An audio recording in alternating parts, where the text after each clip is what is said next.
இன்னைக்கு வந்துட்டு ஒரு போதை கலாச்சாரம் ஒன்று இருக்கு. ஸ்ரீகாந்த் அரெஸ்ட் பண்ணிருக்காங்க, ம் கிருஷ்ணா அரெஸ்ட் பண்ணிருக்காங்க. ம் கொக்கைன் பார்ட்டின்றது உண்மைக்கே இதுல உங்களுடைய இதுல இருக்குதா?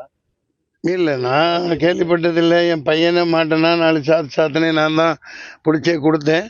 அவங்க என்ன சொல்லியிருந்தாங்கன்னாக்க ஃபோன் நம்பர் அதில் இருந்துச்சு அப்படின்னு. அவன் கேட்டுட்டு விட்டுருவோன்னாங்க. அப்புறம் அவனையும் போட்டு விட்டுட்டாங்க.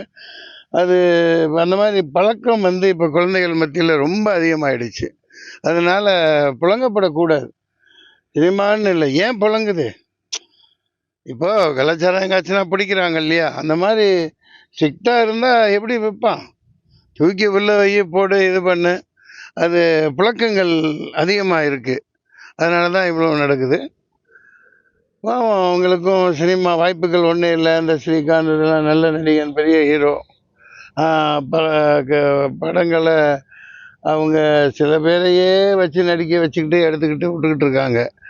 நல்ல அழகான நடிகர்கள் ஸ்ரீகாந்தெல்லாம் நல்ல நடிகனுக்கெலாம் வாய்ப்பு இல்லாதனால இந்த மாதிரி போகிறாங்களோ என்னவோ தெரியல.